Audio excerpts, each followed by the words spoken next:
Hello दोस्तों, मैं हूं सूरज और आप सभी सुन रहे हैं सूरज की कहानियाँ।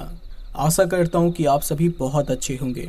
तो दोस्तों, आज मैं आपके लिए लेकर आया हूं गांव की बहुत सारी सच्ची और खौफनाक कहानियाँ। अगर आपको गांव की कहानियाँ सुनना पसंद है तो आप मेरे चैनल को ज़रूर सब्सक्राइब कर लें और मेरी पुरानी वीडियोस को ज़रूर देखें। आपको सच में काफ़ी ज़्यादा मज़ा आएगा। तो आइए आज की कहानी बिना देरी के शुरू करते हैं। हेलो दोस्तों, मेरा नाम आरोही है और आज जो घटना मैं आपको बताने जा रही हूँ वो मेरी नानी जी के साथ घटित हुई है।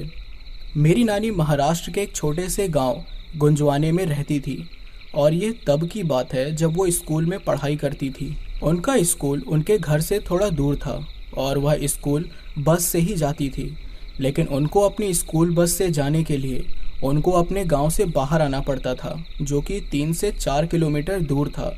लेकिन हाँ, जब भी वो स्कूल बस के लिए जाती तो घर का कोई ना कोई सदस्य उनके साथ जरूर जाता था और जब वह स्कूल से वापस आती तब भी उनको घर का कोई ना कोई सदस्य लेने जरूर जाता था। उनके पड़ोस की लड़की भी उसी स्कूल में जाती थी, तो वो हमेशा साथ साथ बस स्टॉप पर जाते और वापस घर आते। एक दिन जब स्कूल से वो सभी घर वापस आ रहे थे तब उनकी बस रास्ते में खराब हो गई और ड्राइवर को काफ़ी वक्त लग रहा था बस को रिपेयर करने में। दूसरी तरफ उनकी चाची रोज की तरह बस स्टॉप पर उनका इंतज़ार कर रही थी, लेकिन बहुत देर इंतज़ार करने के बाद भी जब वो वापस नहीं आई तो वो सीधा घर वापस चली गई और यह बात उन्होंने घर के सभी लोगों को बता दिया।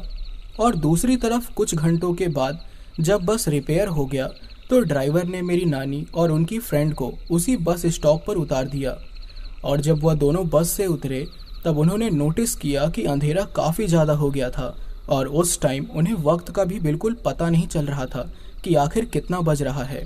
और जैसा कि मैंने आपको बताया था कि बस स्टॉप से उनका घर करीब 3 से 4 किलोमीटर दूर था। एक बात और, जब भी वो स्कूल से घर वापस आते तो रास्ते में उन्हें कोई ना कोई जान पहचान का आदमी मिल ही जाता था, लेकिन उस वक्त अंधेरा होने के कारण उनको कोई भी दिखाई नहीं दे रहा था, यानी कि उस समय चारों तरफ सन्नाटा था। मेरी नानी की जो फ्रेंड थी वह उनसे 2 साल बड़ी थी, तो उन्होंने फैसला किया कि बस स्टॉप पर खड़े रहने से अच्छा है कि हम दोनों पैदल ही अपने गांव की तरफ चलते हैं। ये बात मेरी नानी को भी सही लगी और वो दोनों पैदल ही गांव की तरफ चल पड़े।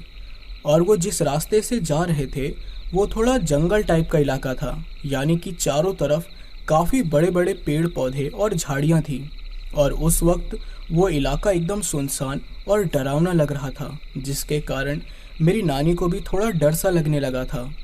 एक बात और, उनके गांव से पहले एक कुआं पड़ता था जिसके पास गांव वाले डेड बॉडीज को जलाते थे। तो जब मेरी नानी और उनकी दोस्त जैसे ही उस कुएं के पास से गुजरती हैं तो उनकी दोस्त को बहुत ज़ोर से टॉयलेट आता है, तो वो मेरी नानी को रुकने के लिए कहती हैं और उन्हें बताती हैं कि मुझे बहुत ज़ोरों से टॉयलेट आई है। लेकिन मेरी नानी मना करती है कि गांव वाले मना करते हैं कि रात के वक्त इस कुएं के पास नहीं रुकना चाहिए। मेरी नानी ने यह भी समझाया कि थोड़ी देर और रोक लो, उसके बाद घर जाकर आराम से करना, लेकिन मेरी नानी की दोस्त नहीं मानती क्योंकि अब उनसे कंट्रोल नहीं हो रहा था और वो कुएं के पास एक झाड़ी के पीछे चली जाती हैं। अब मेरी नानी उस रास्ते पर बिल्कुल अकेली खड़ी थी और इधर उधर देख रही थी। तभी उनकी नज़र बड़े से पीपल के पेड़ पर जाती है और उन्होंने क्या देखा कि एक परछाई उस पेड़ से लटक रही है। एक बार को तो उन्हें समझ नहीं आया, लेकिन जब उन्होंने उस चीज़ को ध्यान से देखा तब उन्हें पता चला कि कोई औरत सफ़ेद साड़ी पहने हुए उल्टा लटकी हुई थी और उसका चेहरा बिल्कुल खौफनाक था। उसकी आंखें बिल्कुल किसी बिल्ली की तरह चमक रही थी और वो औरत केवल उन दोनों को ही घूरे जा रही थी। उस भयानक औरत को देखकर मेरी नानी काफ़ी ज़्यादा घबरा गई और वो सीधा अपनी दोस्त के पास गई और उस जगह से तुरंत चलने के लिए कहा। उनकी दोस्त उनसे सवाल कर रही थी, लेकिन वो इतनी ज़्यादा घबरा गई थी कि वो सीधा उनका हाथ पकड़े घसीटते हुए मेन रास्ते पर लेकर आ गई। जब उनकी दोस्त ने उनसे सवाल पूछा कि आखिर क्या हुआ, तुम इतनी घबराई हुई क्यों हो, तब उन्होंने उस पीपल के पेड़ की तरफ इशारा किया और जब उनकी दोस्त ने भी उस चुड़ैल को देखा तो वो काफ़ी ज़्यादा डर गई। तभी वह चुड़ैल उस पेड़ से नीचे उतरी और उन दोनों की तरफ एक अजीब सी आवाज़ में चिल्लाते हुए उनका पीछा करने लगी। वो दोनों इतना भयंकर मंजर देखकर चिल्लाते हुए घर की तरफ भागने लगी। वो दोनों अभी कुछ ही दूर भागे होंगे कि उनकी दोस्त का पैर किसी चीज से टकराया और वो नीचे गिर गई। जब मेरी नानी ने पीछे मुड़कर देखा तो वही चुड़ैल उनके पैर को पकड़कर घसीट रही थी और वह गुस्से से उन दोनों को देख रही थी। डर के मारे वो काफी ज्यादा रोने और चीखने लगी। अब उन दोनों को लग रहा था कि आज उन दोनों की मौत पक्की है। तभी उनको याद आया कि जब वो 8th क्लास में थी तब उनकी मम्मी ने उनको बताया था कि कभी भी ऐसी सिचुएशन आए तो हनुमान चालीसा जरूर पढ़ना चाहिए, इससे भूत प्रेत हमारा कुछ नहीं बिगाड़ पाते। और मेरी नानी को भी हनुमान चालीसा पूरा आता था। फिर उन्होंने हिम्मत करके पूरी हनुमान चालीसा पढ़ना शुरू किया तो उस चुड़ैल ने उनकी दोस्त का पैर छोड़ा और अचानक हवा में गायब हो गई। फिर मेरी नानी ने अपने दोस्त को सहारा दिया और वो दोनों फिर से भागने लगते हैं। कुछ दूर भागने के बाद उनको एक खेत दिखाई देता है जहाँ एक आदमी खड़ा होता है। जब वो थोड़ा पास पहुँचते हैं तब उनको दिखाई देता है कि वह उनके पिताजी के दोस्त हैं जो कि रात के वक्त अपने खेत की रखवाली कर रहे थे। वह सीधा जाकर उनके गले लग जाती हैं और जोर जोर से रोने लगती हैं। तभी वो उनसे पूछते हैं कि क्या हुआ, तुम लोग इतनी रात को यहाँ क्या कर रहे हो, लेकिन वो डर के मारे कुछ बोल ही नहीं पाती। उनकी ये हालत देखकर वो अंकल समझ जाते हैं कि इनके साथ जरूर कुछ गड़बड़ हुई है। फिर वो अंकल उन दोनों को अपने अपने घर छोड़ देते हैं। फिर अगली सुबह मेरी नानी को काफ़ी तेज बुखार हो जाता है और उनकी मम्मी को समझते देर न लगी कि जरूर कोई ऊपरी चक्कर है। फिर मेरी नानी को वो तुरंत ही एक तांत्रिक के पास लेकर चली गई। उस तांत्रिक ने झाड़ फूंक किया और फिर उस तांत्रिक ने पूरे परिवार को बताया कि कुछ दिनों पहले उस पीपल के पेड़ के पास एक लड़की ने सुसाइड कर लिया था और मरने के बाद वो एक भटकती चुड़ैल बन गई जो आने जाने वाले हर एक मुसाफिर को परेशान करती है। वो तो अच्छा हुआ कि इस लड़की ने हनुमान चालीसा पढ़ा, जिसकी वजह से इन दोनों की जान बच गई। फिर उसके बाद उन्होंने मेरी नानी को हाथ में बांधने के लिए एक धागा दिया और कहा कि ये धागा मेरी नानी को हर बुरी शक्ति से बचाएगा। उसके बाद ये घटना पूरे गांव में आग की तरह फैल गई। इसके बाद गांव के 2-3 लोगों से उस चुड़ैल का सामना हुआ। और हाँ, सबसे डरावना किस्सा तो ये हुआ कि उसी गांव का एक किसान देर रात काम से घर को वापस आ रहा था। तभी उसका सामना उस चुड़ैल से हुआ और उस चुड़ैल ने उसको इतना पीटा कि उसका दाहिना हाथ पूरी तरह से टूट गया और थोड़ी देर के बाद वह उधर ही बेहोश हो गया। अगली सुबह कुछ गांव वाले उस रास्ते से जा रहे थे तो उस आदमी को देखा और उसको उठाकर उसके घर ले गए। और जब वह आदमी होश में आया और जब उसने अपनी पूरी बात सभी गांव वालों को बताई तो सभी गांव वाले काफ़ी ज़्यादा डर गए और अब उनको चिंता होने लगी कि अब आगे क्या करें। तभी गांव वालों ने फैसला किया कि हमें उन तांत्रिक के पास जाना चाहिए, वही इस समस्या का कुछ रास्ता निकाल सकते हैं। जब सभी गांव वालों ने उन तांत्रिक से ये बात बताई तो उन्होंने कहा कि मैं उस चुड़ैल को ख़त्म तो नहीं कर सकता, लेकिन हाँ, मैं उसे बांध जरूर सकता हूँ जिससे वो किसी को परेशान नहीं कर सकती। फिर वो तांत्रिक कुछ गांव वालों के साथ उस पीपल के पास गया और कुछ पूजा पाठ करके उस पेड़ के सामने एक त्रिशूल गाड़ दिया। उसके बाद उस तांत्रिक ने बोला कि ये चुड़ैल इस त्रिशूल को पार नहीं कर पाएगी, लेकिन हाँ, अगर किसी ने इस त्रिशूल को निकाला तो उसी दिन ये चुड़ैल फिर से आज़ाद हो जाएगी। दोस्तों, उसके बाद से उस गांव में ऐसा कुछ भी नहीं हुआ, लेकिन अब वहाँ का क्या माहौल है ये मुझे नहीं पता। लेकिन ये कहानी जब मेरी नानी मुझे सुना रही थी तो वो काफ़ी ज़्यादा डरी हुई थी। दोस्तों, ये जो दूसरी कहानी मैं आपको बताने जा रही हूँ ये मेरे कज़न राहुल के साथ हुआ था, जो कि बिल्कुल सच्ची घटना है। तो आइए सुनते हैं।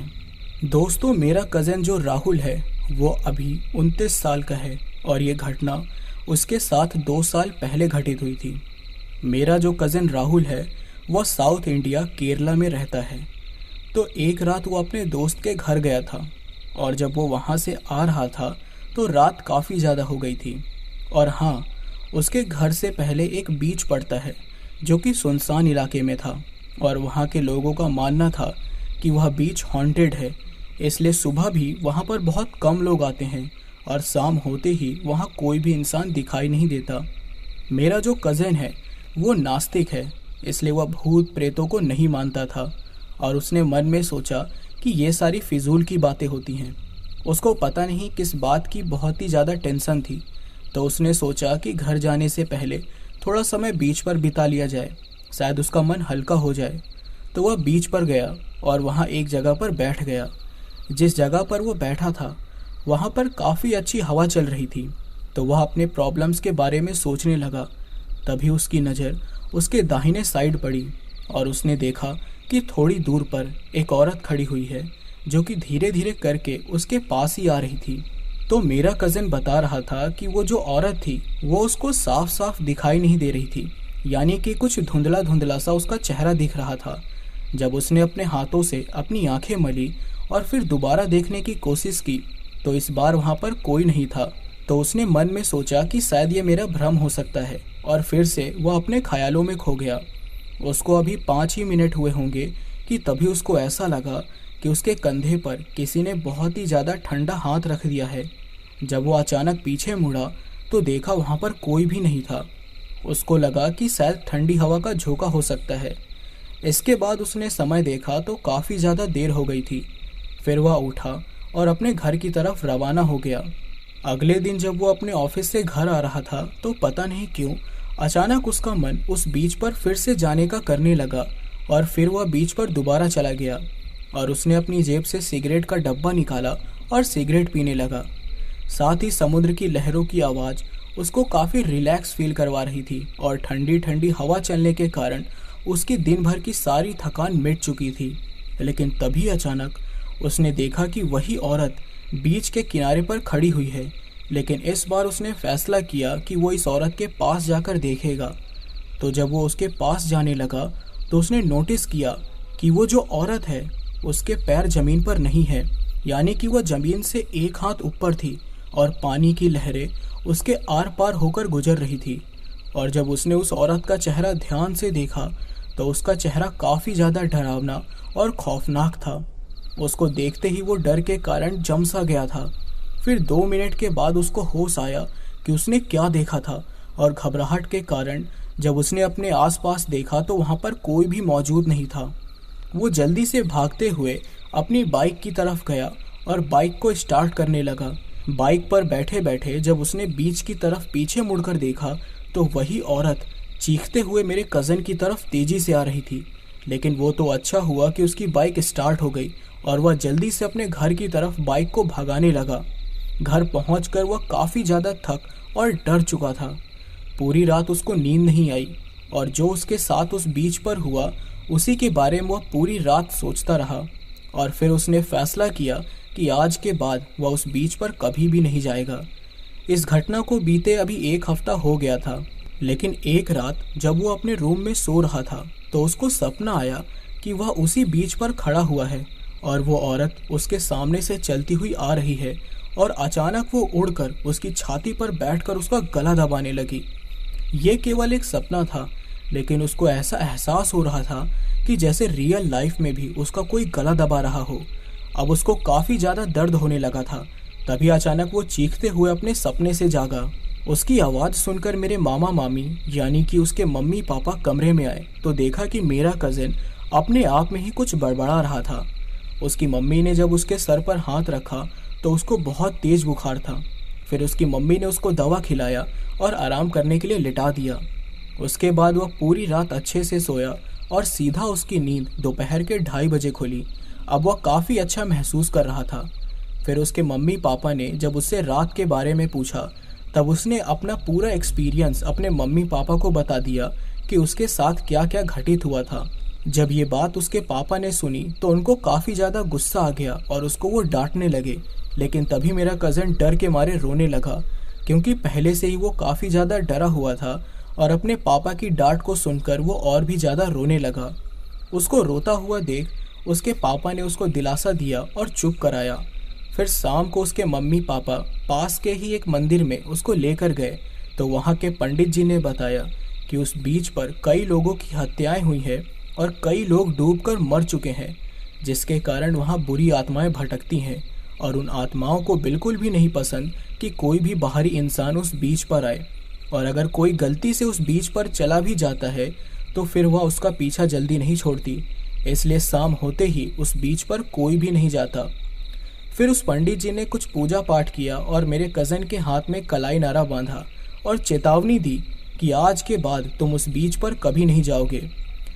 उसने कसम खाई कि कुछ भी हो जाए लेकिन मैं उस बीच पर कभी भी नहीं जाऊंगा। उसके बाद से कभी भी उसको ऐसा खौफनाक सपना नहीं आया। और आज मेरा कज़न बेंगलोर में जॉब करता है, लेकिन जब भी वह केरला अपने घर वापस जाता है तो वो सुबह क्या शाम को भी उस बीच पर नहीं जाता। तो दोस्तों, यही थे 2 रियल हॉरर स्टोरीज जो मेरी नानी और मेरे कज़न ने सुनाई थी। आई होप आपको ये पसंद आई होगी। तो आइए सुनते हैं आगे की कहानी। हेलो दोस्तों, मेरा नाम फ़रा खान है और मैं राजस्थान की रहने वाली हूँ। आज की जो कहानी मैं आपको बताऊंगी वो मेरे भाई के साथ घटित हुई है। तो आगे की कहानी मैं अपने भाई के पॉइंट ऑफ व्यू से सुनाऊंगी।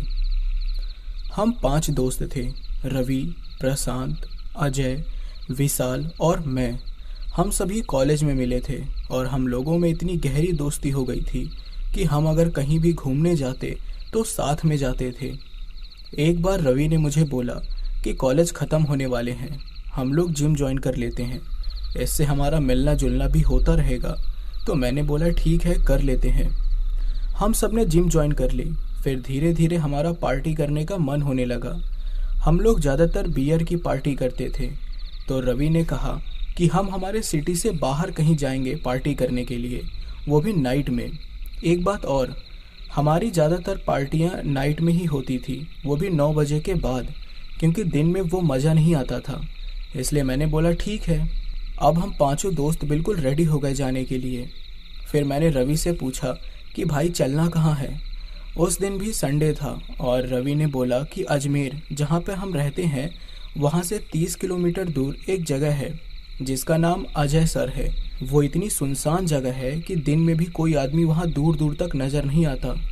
वहाँ एक मंदिर भी है और एक कुंड भी है जहाँ लोग नहाते हैं बारिश के टाइम। फिर मैंने बोला यार रवि, मुझे कुछ ठीक नहीं लग रहा है। तो रवि ने बोला यार तू डरता बहुत है, कुछ नहीं होगा, रिलैक्स। फिर मैं भी रेडी हो गया और हम सब मिले शाम को करीब 7 बजे। फिर निकले अजय सर के लिए। हमारे पास 2 गाड़ी थी, एक बाइक और एक स्कूटी। फिर हमें अजय सर पहुंचने में लगभग 1 घंटा लगा। 8 बजे हम वहां पहुंचे जहां पे मंदिर है और एक कुंड भी है। उसी मंदिर के ऊपर एक पहाड़ी पे जाके हमने पार्टी करने का सोचा। वहां उस वक्त इतना अंधेरा था कि हम एक दूसरे को भी देख नहीं पा रहे थे। उस वक्त भी मैंने दोस्तों से बोला कि यार मुझे कुछ ठीक नहीं लग रहा है, चलो यहाँ से जितना जल्दी हो सके निकल पड़ते हैं। पर मेरे दोस्त नहीं माने और बोले कि अरे यार ऊपर चलकर बियर पियेंगे। फिर हम लोग जैसे तैसे पहाड़ पे चढ़े और उस समय लगभग 9 बज गए थे। हम पहाड़ पे पहुँचे। हमने गाड़ी को नीचे मंदिर के थोड़ा आगे साइड पार्क कर दिया था। हमारे हेलमेट भी गाड़ी पे ही रखे थे। हम सिर्फ बियर लेकर ऊपर चढ़ गए थे। हम लोगों ने चिकन भी पैक करवा लिया था। लगभग 2 घंटे तक हम लोगों ने खूब पार्टी किया और फिर मैं भी अपने दोस्तों के साथ मिलकर एंजॉय करने लगा था। फिर हमने सोचा कि यार 11 बज गए हैं, अब घर चलना चाहिए। फिर हम पहाड़ से नीचे आए, सीधा हमारी गाड़ी के पास गए तो देखा कि हमारे हेलमेट गायब हैं और गाड़ी की सीट भी किसी ने फाड़ रखी थी। तो मैंने कहा यार हो ना हो हमारे अलावा यहाँ कोई और भी है। हम लोग गाड़ियों के पास खड़े होके बात कर ही रहे थे कि लगभग 30 किलो वजन जितना भारी पत्थर मेरे दोस्त प्रशांत के ऊपर से उड़ता हुआ आया। वो तो भगवान का शुक्र था कि उसे लगा नहीं और वो पत्थर जाके सीधा पेड़ पे टकरा गया। हम 5 दोस्त उस वक्त इतना घबरा गए थे कि हमें ये भी ख्याल नहीं आया कि मोबाइल की फ्लैश लाइट जला के देखे कि आखिर पत्थर किसने फेंका और कहाँ से आया।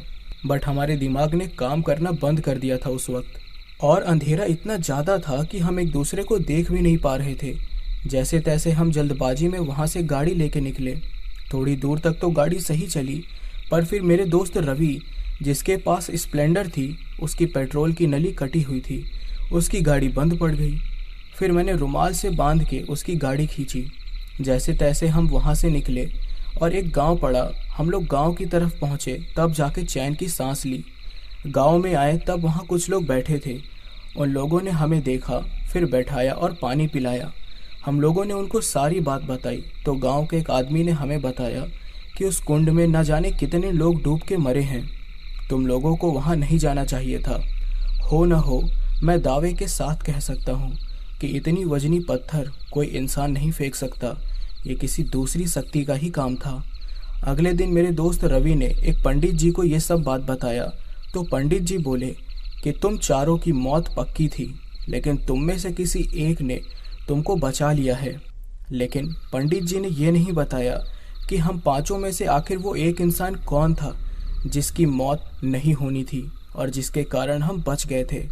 आज भी ये बात एक रहस्य है। दोस्तों, उस दिन के बाद से हमने पार्टी करना बिल्कुल भी बंद कर दिया। अब तो हमें मिले भी काफ़ी समय हो गया है।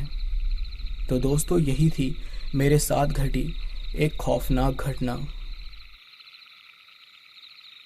एक गांव में रामधन नाम के एक सेठ रहते थे। सेठ जी के 4 पुत्र थे। सेठ जी का भरा पूरा और संपन्न परिवार था, इसलिए उनके पुत्रों के विवाह भी जल्दी हो गए। आनंद के साथ दिन गुजर रहे थे, पर एक दिन अचानक न जाने क्या हुआ कि सेठ जी की बड़ी पुत्र वधू मकान की छत से नीचे आ गिरी। घर में शोर मच गया। करीब 2 घंटे बाद उसे होश आया तो वह भयभीत होकर बोली। छत पर न जाने कौन विचित्र आदमी था, लंबे लंबे दांतों वाला, और उसकी आंखें बिल्कुल लाल थी। सभी ने ऊपर छत पर जाकर देखा, पर वहां कोई भी नहीं था। लेकिन दूसरे ही दिन छोटी बहू कपड़े सुखाने छत पर गई तो उसने भी उस भयंकर आकृति के मनुष्य को छत पर टहलते हुए देखा। छोटी बहू कपड़े वहीं पटक चीखती हुई नीचे की तरफ भागी। उसके कहने पर घर के आदमियों ने छत पर जाकर देखा, पर वहां कोई भी नहीं था। घर की सभी औरतों में जबरदस्त डर पैदा हो गया। उन्होंने छत पर जाना छोड़ दिया। तीसरे दिन जब लाला रामधन नहाकर आए तो कोई भी बहू कपड़े सुखाने छत पर जाने के लिए तैयार नहीं हुई। आखिरकार स्वयं सेठ जी ही बड़बड़ाते हुए कपड़े लेकर छत पर पहुंच गए। वहां जाकर उसने जो देखा तो उसके मुंह से चीख निकल पड़ी। एक भयानक आकृति का मनुष्य एक छोटे से बच्चे की लाश को नाच नाच कर खा रहा था। चीख सुनकर सेठ जी के चारों बच्चे दौड़कर छत पर पहुंचे तो देखा सेठ जी तो बेहोश होकर पड़े हुए हैं। सेठ जी को आनन फानन में अस्पताल पहुंचाया गया। फिर करीब 2 घंटे बाद जब सेठ जी को होश आया तो उसने उस भयंकर आकृति के मनुष्य के बारे में बताया तो परिवार के सभी सदस्यों के चेहरे डर के मारे पीले पड़ गए। घर आकर सभी इस विषय में चर्चा करने लगे। यह किसी भूत या जिन का काम है, ये सोचकर वो सभी ओझा के पास पहुंच गए। ओझा ने पूरे मकान को चारों तरफ से जांचा परखा, फिर कहा कि किसी बड़े भूत का आना जाना हो गया है, यहाँ पूजा पाठ करनी होगी। ओझा के कहे अनुसार पूजा सामग्री मंगवाई गई और मकान की छत पर पूजा का आयोजन रखा गया। घर के सभी सदस्य पूजा में शामिल हो गए। ओझा ने मंत्र पढ़ना शुरू किया कि तभी एक चमत्कार हुआ। पूजा की थाली जो सभी के बीच रखी हुई थी अचानक ऊपर हवा में उठी और तैरती हुई उन सब के सिरों के ऊपर मंडराने लगी। तभी ओझा अपने स्थान से उठा और चिल्लाते हुए जीने की तरफ भागा। ओझा के भागते ही घर के सभी सदस्य चीखते हुए नीचे की ओर भागने लगे। हवेली की सीढ़ियां पतली होने के कारण एक दूसरे पर गिरते पड़ते सभी नीचे बरामदे में आ गए। किसी का सिर फूटा, किसी का हाथ टूटा, सभी अधमरे से हो गए थे। अब तो इस हवेली में रहना भी मुश्किल हो गया है, सेठ जी के बड़े पुत्र लक्ष्मण ने कहा। भैया सही कहते हैं, भूतों के अड्डे पर कौन रह सकता है, वो भूत किसी दिन किसी की जान ही ना ले लें। सबसे छोटे ने उनकी बात पर हामी भर के कही। हवेली में नहीं रहेंगे तो क्या सड़क पर जाकर रहेंगे, मंझले पुत्र नारायण ने कहा। भूतों के डर से क्या हवेली को छोड़कर चले जाएंगे? मैं एक पंडित जी को जानता हूँ जिसके सामने तगड़े से तगड़ा भूत भी नहीं ठहर सकता। उन्हें कल ही लिवा कर लाऊंगा। अभी आप लोग सब जाकर खाना खाकर सो जाओ। दूसरे दिन सुबह ही नारायण पंडित जी को बुलाने चला गया। उसकी पत्नी घर के कुछ काम करके कमर सीधी करने अपने कमरे में चली गई। कमरे में जाकर उसने देखा कि नारायण रजाई ओढ़कर सो रहा है। उसके पांव रजाई में से बाहर निकल रहे थे। उसकी पत्नी ने कमरे की सिटकनी लगाई और चुपचाप उसी रजाई में घुस गई। अचानक उसकी नज़र नारायण के चेहरे पर गई तो उसके मुंह से चीख निकल गई। वह नारायण नहीं बल्कि कोई भयानक आकृति का मनुष्य था जिसके दांत बड़े बड़े और आंखें डरावनी थी। वो एकदम बाहर की ओर भागी और बरामदे में पहुंचते ही घम से नीचे बेहोश होकर गिर गई। तब तक नारायण भी पंडित जी को लेकर आ गया था। पंडित जी ने घूम फिरकर हवेली का निरीक्षण किया और एक कमरे में अनुष्ठान करने के लिए आसन बिछा रहे थे। तभी छत में लटका हुआ पंखा तेजी से घूमा और टूटकर पंडित जी के सिर पर आ गिरा। पंडित जी के सर से लगातार खून बहने लगा और इसके बाद बिना पूजा पाठ के ही वे अपने घर चले गए। अब तो सेठ जी और उनके परिवार के लोग घबरा गए और उन्होंने हवेली छोड़ने का फैसला कर लिया। उसी शहर के दूसरे भाग में एक आधुनिक टाइप का बंगला किराए पर मिल गया। हवेली में ताला डालकर सभी लोग बंगले में रहने आ गए। उन्होंने फिर कभी हवेली की ओर रुख नहीं किया। वो लोग फिर उस बंगले में 15 साल तक रहे। 15 साल की अवधि बहुत होती है। और इसी बीच सेठ रामधन इस दुनिया को छोड़कर चले गए, पर नाती पोतों से भरा हुआ परिवार छोड़कर गए। नारायण का पुत्र अरुण 12 वर्ष का हो गया था। एक दिन बातों ही बातों में उसे पता चला कि शहर के दूसरे भाग में उनकी बहुत बड़ी हवेली है, पर भूतों के डर से वहाँ कोई नहीं जाता है। अरुण बहुत हिम्मत वाला लड़का था। वह अपने पुरखों की हवेली देखना चाहता था, पर घर वाले उसे किसी भी सूरत में वहाँ जाने नहीं देंगे। ये सोचकर एक दिन वो स्कूल से आधे दिन की छुट्टी लेकर हवेली की ओर चल दिया। लोगों से पता पूछते हुए वह हवेली के पास पहुंचा। मेन दरवाजे पे ताला लटक रहा था। अरुण ने हवेली को चारों तरफ से घूमकर देखा तो उसे एक जगह से ऊपर छत पर चढ़ने की जगह मिल गई। वह धीरे धीरे चढ़ता हुआ छत पर पहुंच गया। छत से नीचे मकान में जाने के लिए सीढ़ियां थी। वह सीढ़ियों के द्वारा अंदर हवेली में पहुंच गया। जब वो अंदर गया तो हवेली बिल्कुल साफ थी। ऐसा लगता था कि जैसे हवेली में रोज सफाई होती हो। सामने बेडरूम का दरवाजा खुला था। अरुण बेडरूम में घुस गया। देखा कि बेडरूम पर एक भयानक आकृति का मनुष्य लेटा हुआ था। तो अरुण ने कहा, नमस्कार ताऊ जी। उस मनुष्य ने अरुण की तरफ देखा और बड़े जोर से हंसने लगा। फिर बोला, कौन है तू? तुझे डर नहीं लगता? अभी उड़कर खा जाऊंगा तुझे। यहाँ आने की हिम्मत कैसे पड़ी तेरी? तो अरुण ने कहा, आप तो मेरे ताऊ जी के समान हो, फिर ताऊ जी से डर कैसा? लगता है तू बहुत ही ज्यादा होशियार है। जानता नहीं तू, मैं एक जिन्नात हूँ। तब अरुण ने कहा, तब तो आज से मैं आपको जिन अंकल कहकर पुकारूंगा। तो जिन ने पूछा, क्या मतलब? तो अरुण ने कहा, मतलब कुछ नहीं, अब मैं रोज आपसे मिलने आया करूंगा और मैं आपकी सेवा भी करूंगा। जिन ने कुछ नहीं कहा और सीधा हंसने लगा। दूसरे दिन दोपहर को अरुण फिर हवेली में पहुंचा। हवेली के मेन गेट का दरवाजा खुला हुआ था। वो सीधा बेडरूम में घुस गया। जिन आराम कर रहा था। अरुण ने नमस्ते कहा तो जिन हंसने लगा। पास में ही झाड़ू पड़ा था। अरुण ने उसे उठाया और सफाई करने लगा। जिन उसे हैरानी के साथ देख रहा था। करीब 1 घंटे में उसने पूरी हवेली की सफाई कर डाली। फिर उसने जिन के बिस्तर को साफ कर सही तरीके से बिछाया। तो जिन ने खुश होकर कहा, तू तो बड़ा काम का लड़का है। इस तरह अरुण रोज दोपहर को हवेली में जिन के पास जाने लगा और जिन भी उससे खुश हो गया था। 10-12 दिन जाने के बाद अरुण ने कहा, कल मैं सुबह ही आ जाऊंगा ताऊ जी, कल मेरी रविवार की छुट्टी है। तो जिन ने कहा, नहीं नहीं, सुबह मुझे कहीं जाना होता है, तू दोपहर को ही आना। तो अरुण ने कहा, वैसे आप सुबह सुबह कहाँ जाते हो ताऊ जी? तो जिन ने कहा, मुझे जिन्नों की सभा में जाना होता है। तो अरुण ने कहा, अच्छा ये बात है, क्या आप मेरा एक छोटा सा काम कर देंगे? तो जिन ने कहा, हाँ हाँ क्यों नहीं, बताओ क्या काम है? तो अरुण ने कहा कि आप अपने सरदार से मेरी उम्र के बारे में पूछना। तो उसने कहा, ठीक है कोई बात नहीं। दूसरे दिन अरुण जैसे ही हवेली में पहुंचा तो जिन ने बताया कि तेरी उम्र 92 साल है। तो उसने कहा कि क्या, ये तो 90 साल होनी चाहिए थी, या फिर पूरे 100 साल, 92 साल तो नहीं। तो उसने कहा, आप कल जाओ तो ये जरूर कहना कि सरदार, या तो मेरी उम्र बढ़ाकर 100 साल कर दो या फिर घटाकर 90 साल कर दो। तो उसने जिन ने कहा, ठीक है, मैं वादा करता हूँ कि कल मैं ये जरूर कहूँगा। दूसरे दिन हवेली में जाकर अरुण ने जिन से अपने काम के बारे में पूछा।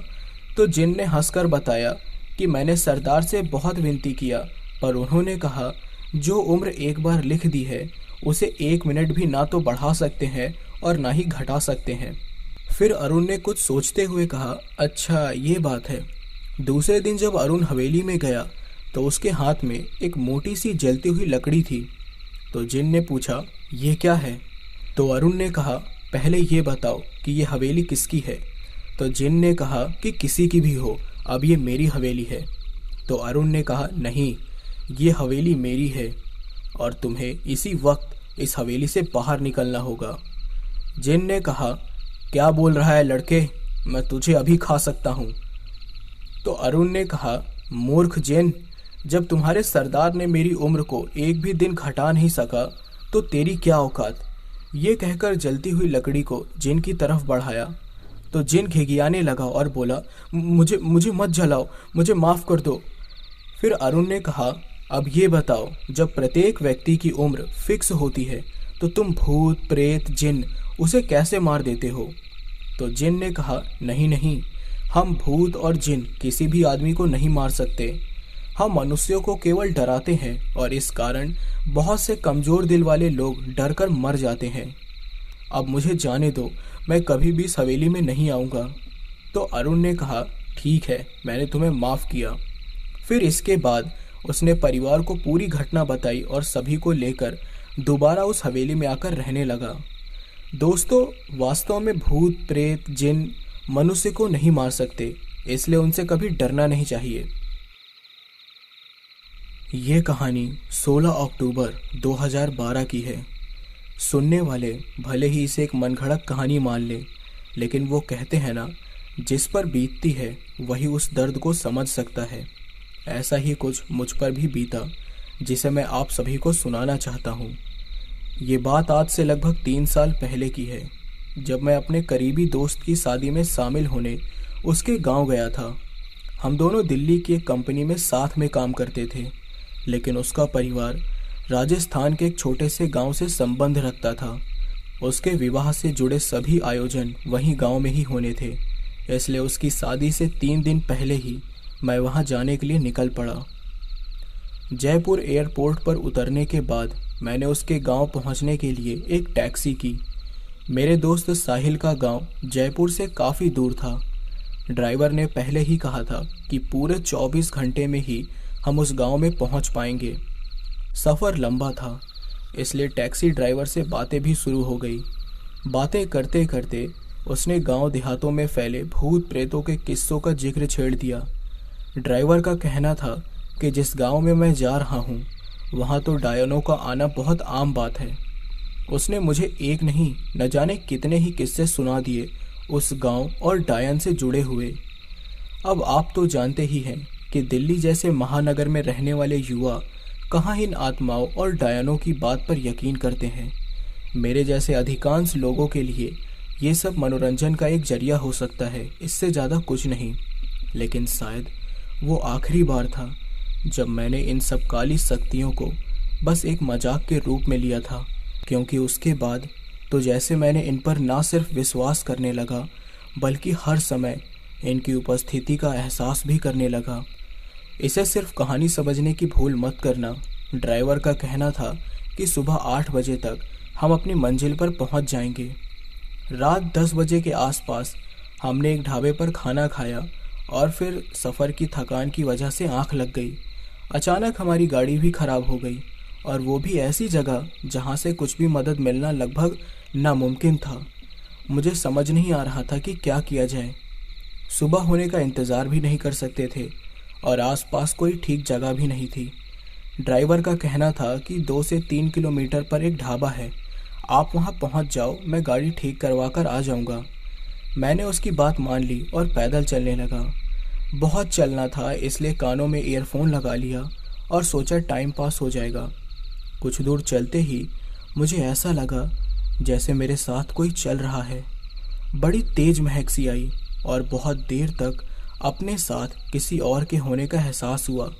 पहले लगा कि जैसे ये मेरा वहम है, लेकिन धीरे धीरे वो वहम हकीकत, या यूं कहें भयानक हकीकत की शक्ल लेने लगा।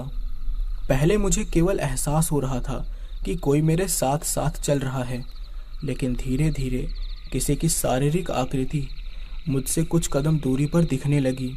वो एक सुंदर सी लड़की थी। उसने मुझसे पूछा, इतनी रात को अकेले मैं कहाँ जा रहा हूँ? तो मैंने उसे अपनी पूरी कहानी बता दी कि कैसे गाड़ी खराब हुई और मैं पैदल चलने के लिए मजबूर हुआ। मैं भी उससे वही सवाल किया कि आप इतनी रात को यहाँ क्या कर रही हो? उसने मुझे बोला कि वह अक्सर इस रास्ते पर आती जाती है। इससे पहले मैं उससे कुछ और पूछता, उसने मुझे बोला कि आपके दोस्त की शादी तो कल है ना, आप कैसे पहुंच पाओगे? उसका ये सवाल सुनकर मैं हैरान रह गया कि उसे कैसे पता। मैंने पूछा कि आपको मेरे दोस्त की शादी के बारे में कैसे पता? तो उसने मुझे बताया कि बस मुझे पता है। फिर मैं चुप हो गया। उसने अपना नाम कविता बताया था।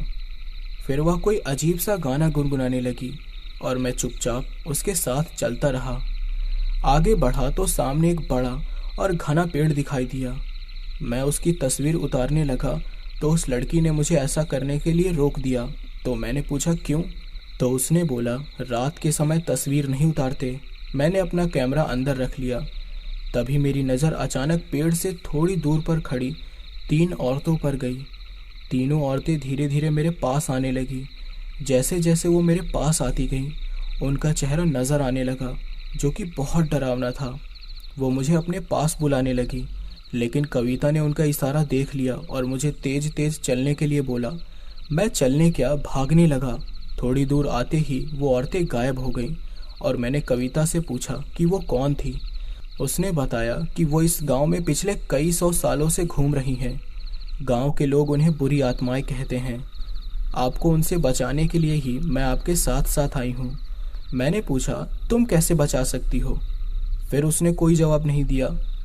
हम बहुत दूर निकल आए थे। कविता ने कहा कि ढाबा आने वाला है और रास्ता भी सुरक्षित है, अब मुझे चलना चाहिए। मैंने कहा, तुम आगे तक क्यों नहीं आ रही हो? उसने कहा, मेरी मंजिल तो यही है। जाते जाते उसने बस मुझे एक ही बात बोली कि हर आत्मा बुरी नहीं होती साहब। उसकी बात का मतलब मुझे समझते हुए बिल्कुल भी देर नहीं लगी और मैं समझ गया कि वो एक भली आत्मा थी जो मुझे बुरी शक्तियों से बचाने के लिए मेरे साथ साथ आई थी। इस कहानी के लेखक हैं डॉक्टर फैजल रहमान। बाबा, कुछ भी कीजिए, मुझको इस बला से छुटकारा दिला दीजिए। मैं अब कभी भी ऐसी गलती नहीं करूंगी। कहते हुए रजनी रो पड़ी। फिर बाबा कहते हैं, क्या करूं, मेरी तो खुद समझ में नहीं आ रहा है। जिंदा हो तो मार दूं, मर चुका हो तो मुक्ति दिलवा दूं, लेकिन उसका क्या करूं जो ना जिंदा हो ना मुर्दा। तो रजनी बोली, बाबा कुछ तो कीजिए, जो भी खर्चा होगा मैं दूंगी। तो बाबा ने कहा, बेटी सब काम पैसे से नहीं होता, लेकिन मैं तुम्हारे लिए जरूर कुछ करूंगा। तभी रजनी का पति विजय बोलता है, ये बाबा क्या करेगा, तुम यकीन क्यों नहीं करती? ये सब तुम्हारा वहम है। आज विज्ञान कहाँ से कहाँ जा चुका है और तुम इस बाबा के चक्कर में पड़ी हुई हो। चलो मैं तुमको अभी एक बड़े से अस्पताल में दिखाता हूँ, सब कुछ ठीक हो जाएगा। तो रजनी कहती है, नहीं विजय, वहम एक बार हो सकता है, बार बार नहीं। वो मुझको बार बार दिखाई देता है। तो विजय कहता है, ठीक है, जैसा तुम ठीक समझो वो करो। फिर बाबा कहते हैं, ये तावीज़ ले बेटी, इसको अपने गले में डाल ले। जब तक ये तेरे पास होगा कोई तेरा कुछ नहीं बिगाड़ सकेगा। अब तुम मेरे पास पूनम की रात को आना, तब तक मैं कोई हल निकालता हूँ। क्या करूँ, इतनी प्रचंड शक्ति से सामना आज तक नहीं हुआ। तो रजनी कहती है, ठीक है बाबा। रजनी घर वापस आ जाती है और उसका पति विजय उसको घर छोड़कर ऑफिस चला जाता है। रजनी अपने बेडरूम में चुपचाप जाकर लेट जाती है और कुछ ही समय में अतीत की दुनिया में चली जाती है। उसको याद है आज भी वो सब, जब विजय और रजनी पहली बार मिले थे। विजय बोलता है, क्या मैं मिस रजनी से मिल सकता हूँ? तो रजनी कहती है, जी कहिए, क्या काम है उनसे आपको? तो विजय बोलता है, वो मुझको उनसे कॉन्ट्रैक्ट के बारे में बात करनी है। तो रजनी कहती है, जी कहिए, मैं ही हूँ रजनी। तो विजय कहता है, अच्छा आप ही हो रजनी, दरअसल मुझको आपकी बुटीक के साथ कॉन्ट्रैक्ट करना है। आपकी ड्रेस हर जगह मशहूर हो रही है, मैं उनको एक्सपोर्ट करना चाहता हूँ ताकि ऐसे ड्रेसेस जो ईस्ट और वेस्ट का मिश्रण हो वो हर देश में खूब बिक सके। हमारे देश के कपड़ों की आज भी विदेश में बहुत मांग है। मैं कुछ खास तरह के ड्रेस डिज़ाइन करवाना चाहता हूँ जो मुझको लगता है कि आप ही कर सकती हैं। मैंने आपकी ड्रेस फेमिना मिस इंडिया प्रतियोगिता में देखी थी, बस तब से ही आपका फ़ैन हो गया हूँ। मेरा नाम विजय है और मेरा छोटा सा एक्सपोर्ट और इंपोर्ट का बिजनेस है। विजय एक सांस में सब बोलता चला गया। रजनी को अपने कानों पर विश्वास नहीं हो रहा था। उसका छोटा सा बुटीक आज इतना आगे चला जाएगा कभी उसने सोचा भी नहीं था। रजनी एक महत्वाकांक्षी लड़की थी, लगातार जीवन में आगे बढ़ना उसका सपना था। वो जीवन में कुछ बड़ा करना चाहती थी। रजनी के माता पिता सरकारी नौकरी में थे। घर में किसी भी बात की कोई भी कमी नहीं थी। फिर भी रजनी की महत्वाकांक्षा कहीं रुकने का नाम ही नहीं ले रही थी। वो एक आज़ाद ख्यालों वाली लड़की थी, जो मन करता वो करती थी। छोटे छोटे कपड़े पहनती थी, दोस्तों के साथ खूब मस्ती करती थी और दुनिया की कोई फिक्र नहीं करती थी। आत्मविश्वास तो उसमें कूट कूट कर भरा था, साथ ही मेहनत भी जी तोड़ करती थी। इसको ईश्वर का वरदान ही कहा जाए कि उसके पास मेहनत और हुस्न दोनों चीज़ थी, और दुनिया में किस चीज़ से क्या काम निकलवाना है, यानी कहाँ हुस्न का प्रयोग करना है और कहाँ बुद्धि और मेहनत का, ये उसने अच्छे से सीख लिया था। इसलिए कामयाबी उसके कदम चूम रही थी। उसने ग्रेजुएशन करने के बाद फैशन डिज़ाइनिंग का कोर्स किया और फिर खुद की एक छोटी सी बुटीक खोल ली। लेकिन धीरे धीरे वो बहुत बढ़ गई, अपनी मेहनत, लगन और कुछ अपनी सुंदरता के कारण। विजय, जिसका बहुत पुराना एक्सपोर्ट इंपोर्ट का बिजनेस था, वो भी बहुत मेहनती इंसान था। विजय एक मिडिल क्लास फैमिली से था। उसके पिता टीचर थे और माताजी सिलाई करके घर का खर्चा निकालती थी। विजय ने एक छोटी सी दुकान से अपना व्यापार शुरू किया और रात दिन मेहनत की। उसका सपना अंबानी जैसा अमीर होने का था। सपना इतना तो सच नहीं हो सका, लेकिन फिर भी विजय की मेहनत रंग लाई और एक छोटी सी कपड़े की दुकान से ही विजय ने अपने माता पिता से अधिक कमाकर दिखा दिया। 5 साल में ही खुद की होंडा सिटी कार, 2 घर और एक बड़े उद्योग का मालिक बन गया, जिसमें लगभग 100 लोग काम करते थे। रजनी बोली, अरे यहीं खड़े खड़े सारी बात कर लेंगे या ऑफिस में बैठकर एक ग्लास कोल्ड ड्रिंक पीना पसंद करेंगे। रजनी की कातिल मुस्कान को देखकर विजय का मन कह रहा था कि कह दे, अरे मैडम, कोल्ड ड्रिंक तो क्या, आपके साथ तो जहर भी पी लेंगे। लेकिन शिष्टाचार के नाते विजय बोला, अरे नहीं मैडम, कोई ज़रूरत नहीं है। अगर आप राजी हैं तो मैं कल कागजात तैयार करके भिजवा देता हूँ। आप ऑफिस आइए और देखिए मेरा ऑफिस कैसा है। मुझको बहुत खुशी होगी और वहीं कॉन्ट्रैक्ट भी साइन हो जाएगा। रजनी मुस्कुराकर बोली, तो ठीक है, कल मैं आपके ऑफिस आती हूँ, बाकी बात वहीं करेंगे। अगले दिन सुबह रजनी विजय के ऑफिस पहुँच जाती है। रजनी ने गुलाबी रंग की शॉर्ट और बहुत छोटा सा टॉप पहन रखा था। वो गुलाबी हैट और काले धूप के चश्मे में किसी सुपर मॉडल से कम नहीं लग रही थी। ऊपर से उसका दूध सा गोरा रंग और बाल झटक झटक कर चलना सितम ढा रहा था। वो जब ऑफिस में आई तो लड़के क्या लड़कियां सब उसको एकटक देखे जा रहे थे, जैसे दूसरी दुनिया से परी आ गई हो। वो हाई हील पहनकर ठक ठक करती हुई विजय के कमरे की ओर बढ़ी जा रही थी। सब लोग मन में कह रहे थे, कह रहे यार, किस्मत हो तो विजय जैसी। तभी रजनी ने विजय के कमरे का दरवाज़ा खटखटाया। विजय ने नज़र उठाकर देखा तो सुध-बुध खो बैठा। जहाँ बैठा था वहीं बैठा रह गया। ऐसा हुस्न का जलवा आज तक उसने नहीं देखा था। तभी रजनी ने उसका ध्यान भंग करते हुए कहा, क्या मैं अंदर आ सकती हूँ? विजय हड़बड़ा कर बोला, अरे हाय हाय रजनी जी, अरे आइए, आपको किसने रोका है? रजनी समझ जाती है कि विजय पर उसके हुस्न और अदाओं का जादू चल चुका है। अब काम आसानी से हो जाएगा।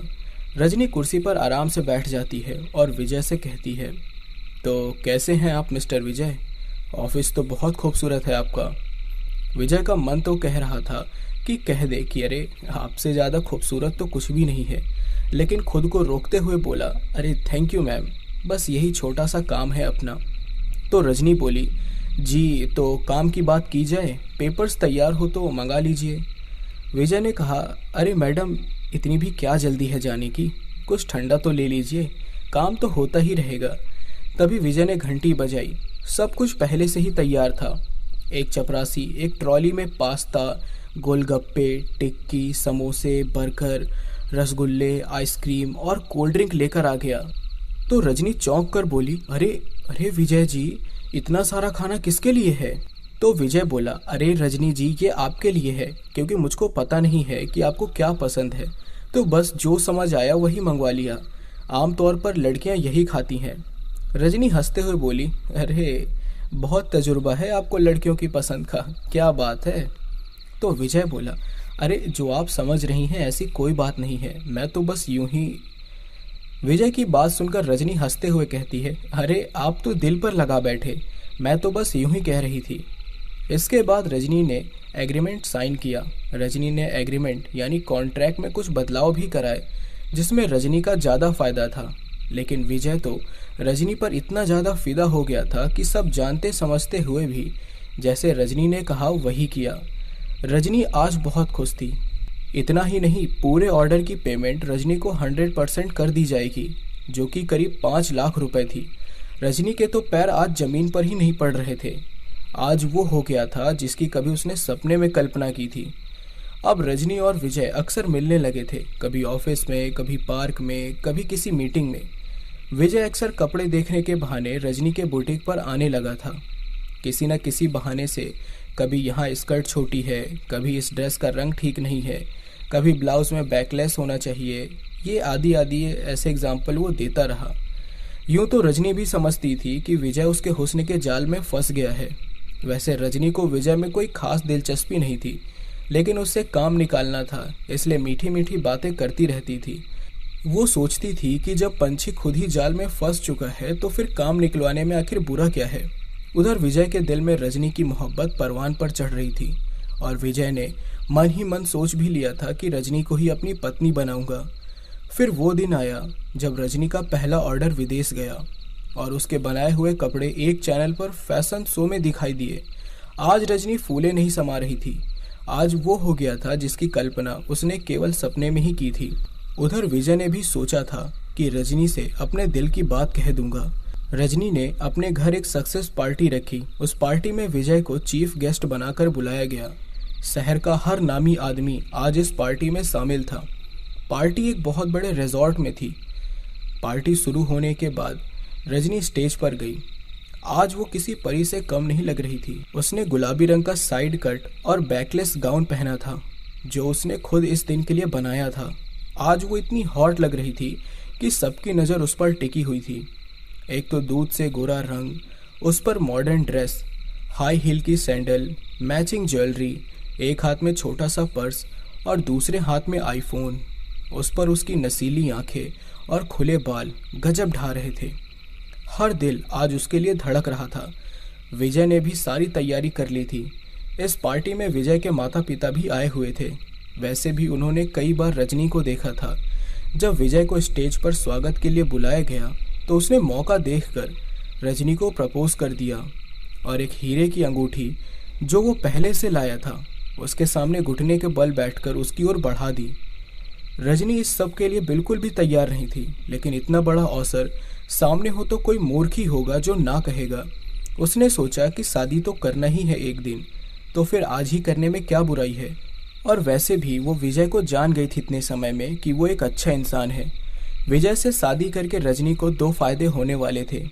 एक तो यह कि खुद का एक्सपोर्ट और इंपोर्ट का बिजनेस हो जाएगा, और दूसरा यह कि विजय की दौलत भी मिल जाएगी।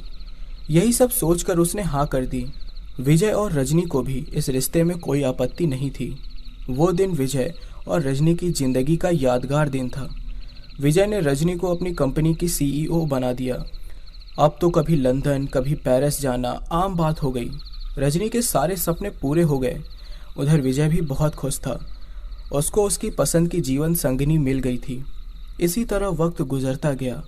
अभी उनकी शादी को 3 महीने हुए थे कि एक दिन रजनी की तबीयत सुबह सुबह खराब हो गई। उसको उल्टियाँ होने लगी।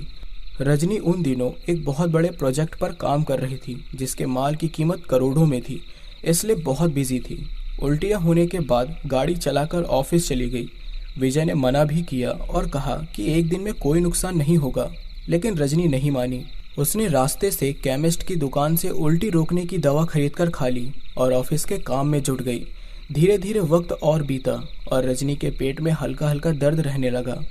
अब रजनी को कुछ परेशानी हुई तो उसने सोचा चलो एक बार डॉक्टर को दिखा लूँ। अगले दिन रजनी और विजय डॉक्टर के यहाँ गए। डॉक्टर ने जांच करके कहा, मुबारक हो मिसेज रजनी, आप माँ बनने वाली हैं। 3 माह का बच्चा आपके पेट में है, जिसकी पुष्टि आपकी अल्ट्रासाउंड रिपोर्ट से हो गई है।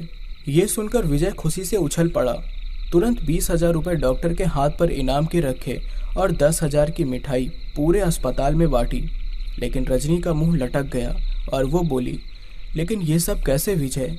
तो विजय बोला, अरे रजनी, इसमें कोई नई बात थोड़ी ना है। तुमने तो सबसे प्यारा तोहफा मुझको दिया है, ये तो होना ही था। तो रजनी बोली, लेकिन विजय, मैं अभी इसके लिए तैयार नहीं हूँ। अभी तो मुझे बहुत आगे जाना है, बहुत कुछ पाना है। यह सब तो कभी भी हो सकता है। तो विजय बोला, ये तुम क्या कह रही हो? अरे क्या कमी है हमारे पास? मेरा सब कुछ तुम्हारा ही तो है। तुम बोलो, तुमको क्या चाहिए? लेकिन रजनी कुछ नहीं बोली। रजनी और विजय घर आ जाते हैं। फिर रजनी विजय से कहती है, देखो विजय, मेरी बात समझो। अभी हमारे काम की शुरुआत है और मैं नहीं चाहती कि मैं अभी से इन सब झंझट में पड़ूं। इसके लिए तो उम्र पड़ी है। क्या मुझको इतना भी अधिकार नहीं कि मैं अपनी ज़िंदगी का फैसला खुद ले सकूं? तो विजय ने कहा, देखो रजनी, ये कुदरत का फैसला है। मुझको लगता है कि तुमको इतनी बड़ी खुशी ठुकरानी नहीं चाहिए। तो रजनी बोलती है, तुम पागल मत बनो और भविष्य की सोचो। अभी मेरे पास समय नहीं है बच्चे पालने का, इसीलिए मुझको अबॉर्शन करवाना है, और वो भी कल ही। तो विजय उदास मन से बोला, ठीक है रजनी, कोई बात नहीं, जिसमें तुम खुश हो वही करो, लेकिन एक बार फिर से सोच लो। रजनी ने कहा, मैं सब कुछ सोच समझ कर ही कह रही हूँ। अगले दिन रजनी और विजय अस्पताल जाते हैं और रजनी डॉक्टर से अबॉर्शन करने को कहती है। डॉक्टर उसको समझाते हुए कहती है कि तुम्हारी पहली प्रेगनेंसी है, इसको ख़त्म करना सही नहीं होता है। इससे दोबारा गर्भ ठहरने में समस्या हो सकती है। डॉक्टर की बात को अनसुना करके रजनी डॉक्टर के हाथ पर 50,000 रुपये रखती है और कहती है कि यह सिर्फ आपके लिए है। अस्पताल का खर्च और फीस अलग से दे दूंगी। आपसे जो कहा जाए वो कीजिए। पैसा देखकर डॉक्टर भी चुप हो जाती है और लगभग 3 घंटे में गर्भपात हो जाता है। डॉक्टर मरे हुए बच्चे को प्लास्टिक में लाकर रजनी को दिखाती है और कहती है, ये था आपका बेबी बॉय, बहुत विकसित और स्वस्थ बच्चा था, ये देखो।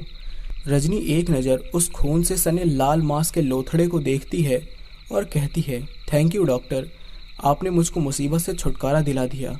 अब इसको बाहर फेंकवा दीजिए, मेरे पति को मत दिखाइएगा। ये कहकर 2,000 रुपये उनके हाथ पर रख देती है और वहाँ से चली जाती है। एबॉर्शन करवा कर रजनी और विजय घर आ गए। 3-4 दिन आराम करने के बाद रजनी ने फिर से ऑफिस जाना शुरू कर दिया। सब कुछ पहले जैसा हो गया। रजनी का बिजनेस बहुत तेज़ी से आगे बढ़ने लगा और कुछ ही दिनों में रजनी का वो प्रोजेक्ट भी पूरा हो गया जिसके बदले उसको एक साथ 5 करोड़ रुपए मिल गए। उसने वो पैसा विजय के हाथ में रख कर कहा, देखो डियर, मैंने कर दिखाया। हमको इतना बड़ा मुनाफा पहली बार हुआ है। अगर हम बच्चे के चक्कर में पड़ जाते तो भला ये सब कैसे हो पाता। हालांकि विजय को रजनी का ये कहना अजीब लगा, लेकिन उसका दिल रखने के लिए उसने सहमति में हाँ कर दिया। लेकिन उसका दिल अंदर से यही कह रहा था कि कहीं ना कहीं अबॉर्शन करवा कर रजनी ने गलती की है। खैर, बात आई गई हो गई। अब तो पार्टियों का दौर चल रहा था और ऑफिस में भी काम दुगनी गति से चल रहा था। रजनी रात को 2-2 बजे तक कंपनी में काम करती। विजय कहता भी कि आराम कर लो, लेकिन वो नहीं सुनती थी। एक दिन ऐसा हुआ कि रजनी ऑफिस से घर आई। रात के 2 बजे थे और विजय सो चुका था। रजनी जैसे ही घर में अंदर आई तो एकदम से लाइट चली गई। इतने बड़े घर में एकदम अंधेरा सा छा गया। तभी रजनी को किसी बच्चे ने पुकारा, माँ। पहली बार तो रजनी ने ध्यान नहीं दिया और जल्दी से मोमबत्ती जलाने चली गई, लेकिन तभी उसको फिर से आवाज आई, माँ, अरे ओ माँ, कहाँ जा रही हो? अब तो रजनी की चीख निकल गई। उसकी आवाज़ सुनकर विजय भी जाग गया। विजय ने पूछा कि क्या हुआ रजनी? तो रजनी ने कहा, वो कोई बच्चा मुझको आवाज़ दे रहा था। विजय ने कहा, तुम ये क्या कह रही हो? यहाँ बच्चा कहाँ से आया? बच्चा तो तुमने। कहते कहते विजय रुक गया। विजय ने कहा, तुम इतनी रात को आई हो, लाइट चली गई है तो तुम डर गई होगी। रजनी को भी विजय की बात सही लगी और उसने भी इस बात पर ध्यान नहीं दिया। अगले दिन सुबह सब कुछ पहले जैसा था, लेकिन रात वाली बात सुबह भी रजनी को ध्यान आ रही थी। रजनी ने नाश्ता किया और ऑफिस के लिए तैयार हो गई। रजनी से पहले विजय ऑफिस जाता था। रजनी थोड़ा लेट में जाती थी क्योंकि घर को भी उसको मैनेज करना था, इसलिए। कुछ देर बाद जैसे ही रजनी ऑफिस जाने के लिए निकली तो किसी ने रजनी को इतनी जोर से धक्का दिया कि वो सीधे मुंह के बल गिर पड़ी। उसके सिर पर, चेहरे पर और हाथ में काफ़ी चोट आई। रजनी के सिवा घर में उस वक्त कोई नहीं था। फिर एम्बुलेंस बुलाई गई। विजय भी तुरंत आ गया। सबको इस बात की हैरानी थी कि रजनी गिरी कैसे, क्योंकि ना तो वहाँ सीढ़ियाँ थी, ना फर्श चिकना था। डॉक्टर को लगा कि काम ज़्यादा करने और नींद ना पूरी होने से चक्कर आ गया होगा।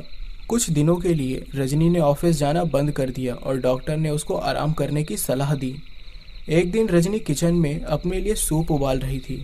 तभी अचानक किचन में इतनी तेज हवा चलने लगी जैसे वो मैदान में खड़ी हो। किचन की सारी अलमारियां अपने आप खुलने और बंद होने लगी। सारा सामान निकल निकल कर अपने आप गिरने लगा और टूटने लगा। रजनी डर के मारे चिल्लाने लगी, बचाओ बचाओ! लेकिन कोई हो तो बचाए ना।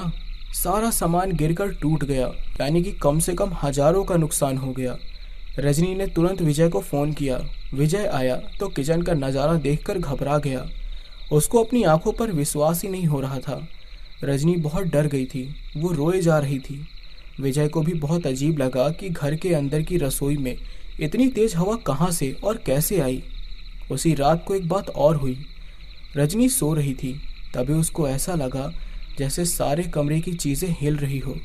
पहले किताबें गिरी, फिर लैंप गिरकर बुझ गया और फिर ट्यूबलाइट और पंखा भी गिर गया। रजनी अगर वक्त पर ना संभलती तो पंखा उसके सर पर ही गिर जाता। रजनी इतना डर गई थी कि उसने उस घर को छोड़ने का विचार कर लिया और एक नया घर लेने का फैसला किया। आनन फानन में वो घर बेच दिया गया और नया घर खरीद लिया गया। नए घर में कुछ दिन तो सब कुछ ठीक रहा। रजनी को लगा शायद वो घर भूतिया था, लेकिन कुछ दिन बाद ही वहाँ भी वही खेल शुरू हो गया। एक दिन रात को ठीक 2 बजे रजनी को किसी बच्चे की रोने की आवाज़ आई। बच्चा बहुत जोर जोर से रो रहा था। तभी लाइट चली गई और फिर जो हुआ उससे डर कर रजनी सीधे घर के बाहर की ओर भागी। हुआ ये था कि सारी मोमबत्तियां अपने आप जलने और बुझने लगी। रजनी विजय विजय चिल्लाती हुई बाहर भागी। तभी विजय भी जाग गया और रजनी के पास गया, लेकिन तब तक सारा तमाशा खत्म हो चुका था। अब रजनी से रहा नहीं जा रहा था। वो सारी रात सो नहीं पाई थी। रजनी ने कहा, सुनो विजय, मुझको कुछ गड़बड़ लगती है। मुझको हर वक्त किसी बच्चे के अपने पास होने का आभास होता है। आज रात भी मुझको बच्चे के रोने की आवाज़ आई थी। पता नहीं क्या हो रहा है। तो विजय कहता है, ये तुम्हारा वहम है, ऐसी कोई बात नहीं है। यहाँ कौन बच्चा आएगा? तभी रजनी कहती है, तो फिर ये सब जो हो रहा है वो क्या है? उसकी बात सुनकर विजय भी सोच में पड़ गया। उसको ये तो लग रहा था कि कुछ तो गड़बड़ है, लेकिन वो खुद भी समझ नहीं पा रहा था कि आखिर चक्कर क्या है। विजय ने कहा, रात बहुत हो गई है, अब तुम सो जाओ, ज़्यादा सोचो मत। हम कल सवेरे डॉक्टर के पास जाएंगे। अगले दिन विजय और रजनी डॉक्टर के पास जाते हैं और डॉक्टर को सारी बात बताते हैं। तो डॉक्टर कहते हैं, देखो रजनी, एबॉर्शन के बाद कुछ लड़कियों में ऐसा हो जाता है। हर औरत के अंदर एक माँ छिपी होती है और वही फीलिंग तुम्हारे अवचेतन मन को बार बार उत्तेजित कर रही है। मेरी सलाह में तुमको दूसरे बच्चे के बारे में सोचना चाहिए। आपको कहीं ना कहीं बच्चे का ध्यान रहता है, इसलिए आपको ऐसा लगता है।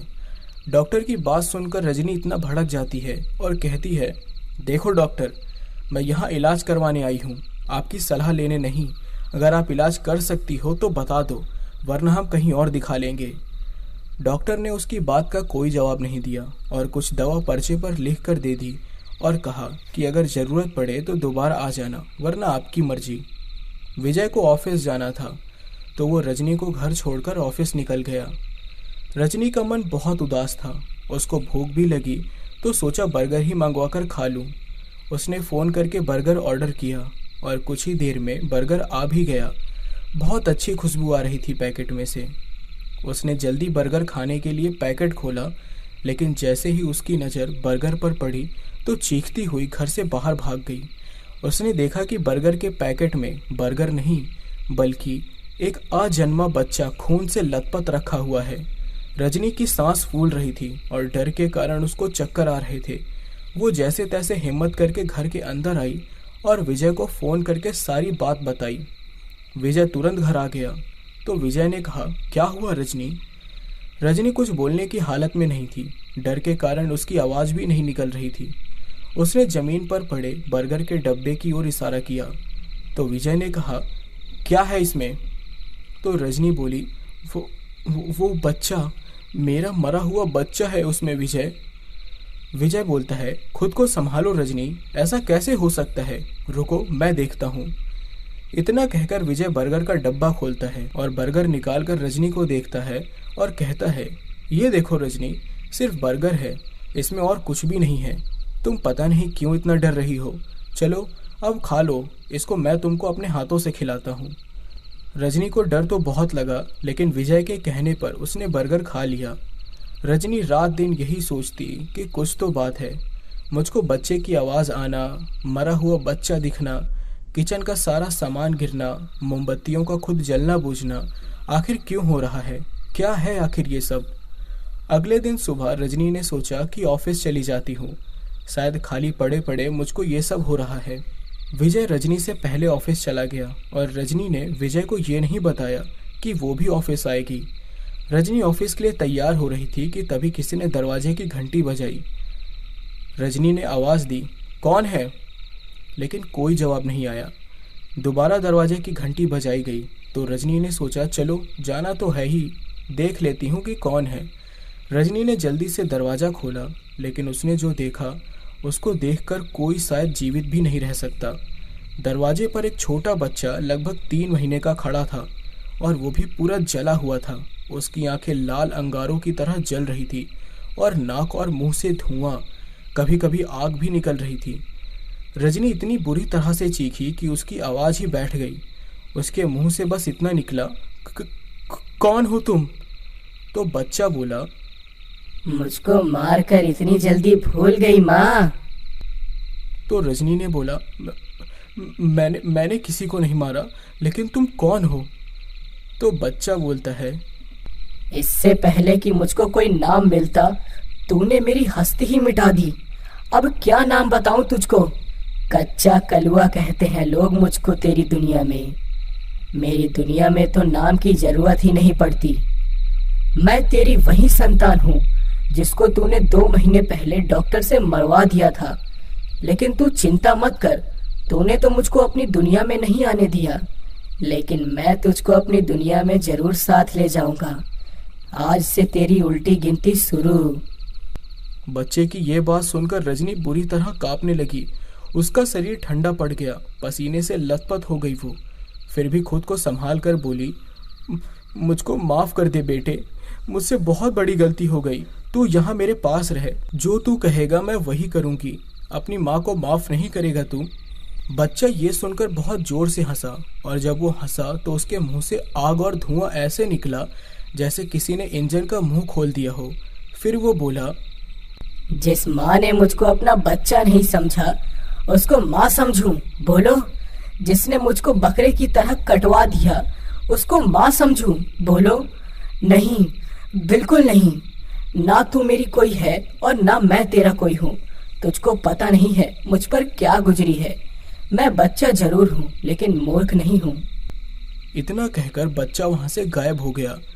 रजनी ने हिम्मत करके दरवाजा बंद किया और बेडरूम में आकर निढाल होकर लेट गई और जोर जोर से रोने लगी। रोते रोते कब वो सो गई उसे पता ही नहीं चला। शाम को उसकी आंख खोली तो एक और डरावना सच उसके सामने था। कमरे में एसी चल रहा था, लेकिन कमरे में इतनी गर्मी थी जैसे आग जल रही हो। दूसरा, उसके बिस्तर पर राख ही राख बिखरी हुई थी और जगह जगह से चादर जली हुई थी। अब तो रजनी का 1 मिनट भी घर में रहने का मन नहीं था।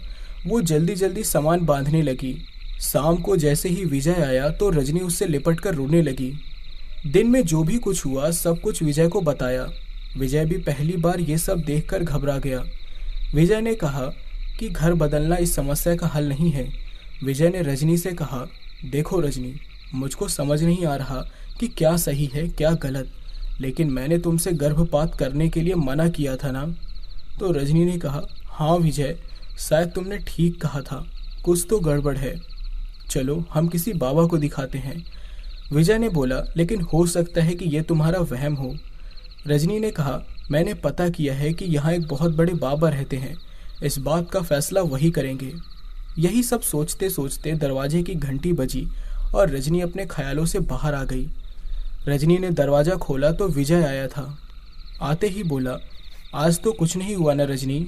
तो रजनी ने कहा, नहीं आज तो नहीं हुआ, लेकिन कल बाबा के पास जाना है। तो विजय बोलता है, देखो रजनी, मैंने बहुत बड़े साइकियाट्रिस्ट से समय लिया है, हम उनके पास जाएंगे। तो रजनी कहती है, नहीं, पहले मैं बाबा के पास जाऊंगी। अगले दिन रजनी बाबा के पास जाती है तो बाबा कहते हैं, देखो बेटी, तुम्हारे ऊपर जो चीज़ है उसको कच्चा कलुआ कहते हैं। बाबा की बात बीच में काट कर विजय बोला, वो क्या होता है?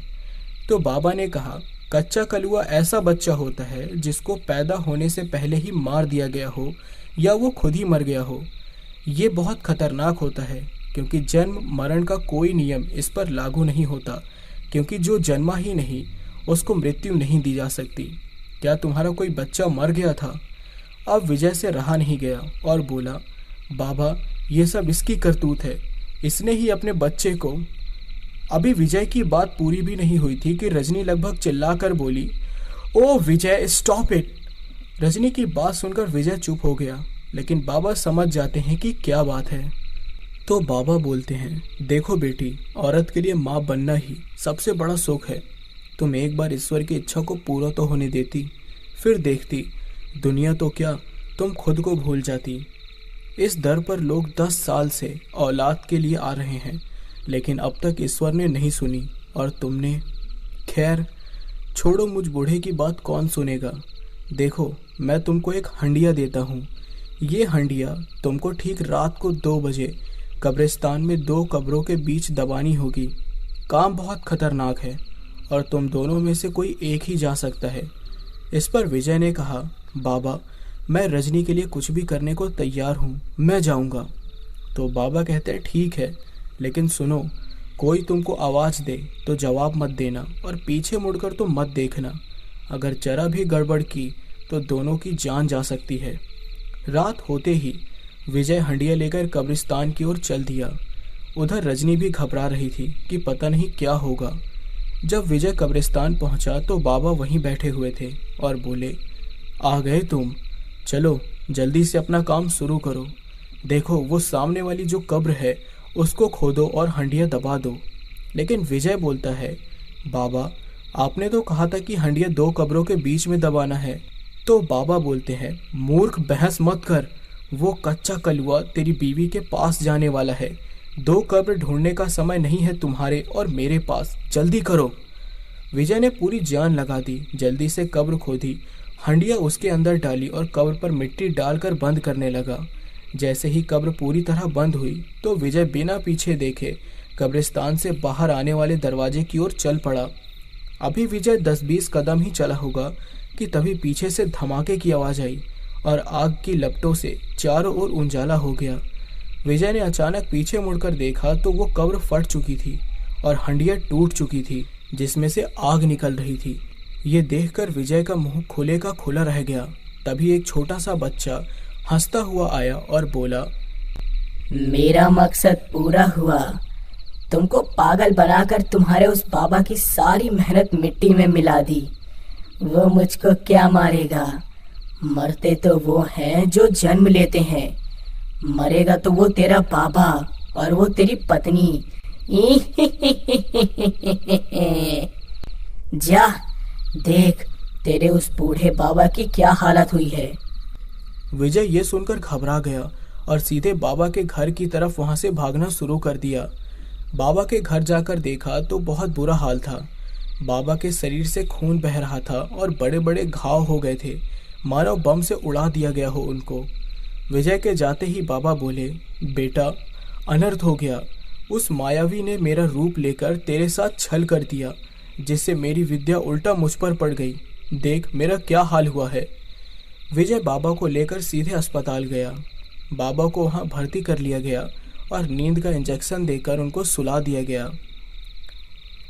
अब विजय को समझ नहीं आ रहा था कि आगे क्या करें। अब वो जल्दी से घर गया। उसको रजनी की भी चिंता हो रही थी, लेकिन रजनी ठीक थी। विजय ने रजनी को जब सारी बात बताई तो वो रोने लगी और उसने कहा, अगर बाबा को कुछ हो गया तो क्या होगा? तो विजय ने कहा, नहीं, उनको कुछ नहीं होगा, सारा खर्चा मैं करूँगा। डॉक्टर ने कहा है कि 10-15 दिन में ठीक हो जाएंगे। फिर रजनी ने कहा, लेकिन अगर इस बीच कुछ हुआ तो विजय ने कहा, कल मैं बाबा से बात करूंगा इस बारे में। अगले दिन जब रजनी सोकर उठी तो उसका सारा शरीर बहुत बुरी तरह से दर्द कर रहा था, जैसे किसी ने जला दिया हो, और उसके पूरे शरीर पर बड़े बड़े छाले पड़ गए थे, जैसे जलने के बाद पड़ते हैं। विजय और रजनी ये देखकर चौंक गए।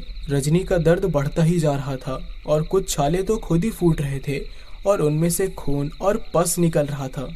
विजय ने तुरंत एम्बुलेंस बुलाई और रजनी को आनन फानन में अस्पताल भेजा गया। लेकिन जब डॉक्टर ने रजनी की हालत देखी तो घबरा गए। डॉक्टर ने कहा कि इतनी बुरी तरह से ये कैसे जल गईं? तो विजय के पास डॉक्टर की बात का कोई जवाब नहीं था। फिर भी वो बोला, सर, मैं ऑफिस में था, मुझे कुछ नहीं पता कि ये सब कैसे हुआ। डॉक्टर ने रजनी का इलाज शुरू कर दिया, लेकिन किसी दवा का उस पर कोई असर नहीं हो रहा था। ना तो दर्द जा रहा था, ना छाले खत्म हो रहे थे। कुछ देर बाद एक पंगा हो गया। डॉक्टर को लगा कि शायद विजय ने दहेज के लालच में या अन्य किसी कारण से रजनी को इतनी बुरी तरह जलाया है। उन्होंने पुलिस को फ़ोन कर दिया। पुलिस भी तुरंत मौके पर आ गई। तो इंस्पेक्टर ने कहा, मिस्टर विजय, आपने अपनी पत्नी को क्यों जलाया? विजय पुलिस को देखकर और ये बात सुनकर घबरा गया और वो बोला, ये आपसे किसने कहा इंस्पेक्टर साहब? तो इंस्पेक्टर ने कहा, यहाँ के डॉक्टर्स ने आपकी शिकायत की है। उनको यकीन है कि आपने अपनी पत्नी को जलाया है, क्योंकि आपने कोई कारण नहीं बताया कि ये हादसा कैसे हुआ। तो विजय बोलता है, सर, ऐसी कोई बात नहीं है। जब ये हुआ तो मैं ऑफिस में था, मुझको नहीं पता। तो इंस्पेक्टर ने कहा, तो ठीक है, हम आपकी पत्नी से ही पूछ लेंगे। विजय ने कहा, जैसा आप चाहो सर। इंस्पेक्टर ने रजनी का बयान लिया। रजनी ने साफ साफ कह दिया कि मेरे पति बिल्कुल निर्दोष हैं। लेकिन पुलिस को लगा कि कहीं रजनी अपने पति को बचाने के लिए झूठ तो नहीं बोल रही। फिर इंस्पेक्टर ने विजय से कहा, मिस्टर विजय, आपकी पत्नी शायद आपको बचाना चाहती है, लेकिन पुलिस को आप धोखा नहीं दे सकते। आपको 3 दिन की पुलिस रिमांड पर गिरफ्तार किया जाता है, क्योंकि हमें आप पर शक है। तो विजय बोला, सर, आप ये क्या कह रहे हैं? मैं बिल्कुल निर्दोष हूँ, और अगर मैं जेल में गया तो इसकी देखभाल कौन करेगा? इंस्पेक्टर बोला, इसका हमने सब इंतजाम कर दिया है। एक नर्स सरकारी खर्च पर हर वक्त रहेगी और अस्पताल भी 3 दिन तक मुफ्त इलाज करेगा। उसके बाद जो होगा देखा जाएगा। विजय को ना चाहते हुए भी जेल जाना पड़ा। उस दिन रात को रजनी को नींद का इंजेक्शन देकर जैसे तैसे सुलाया गया। ठीक रात के 2 बजे उसका पलंग जोर जोर से हिलने लगा। रजनी एकदम उठकर बैठ गई और जब देखा तो वही काला जला हुआ बच्चा उसके पास खड़ा था। रजनी की चीख निकल गई। बच्चे ने कहा, बहुत दर्द हो रहा है ना? देख लिया अपना हाल?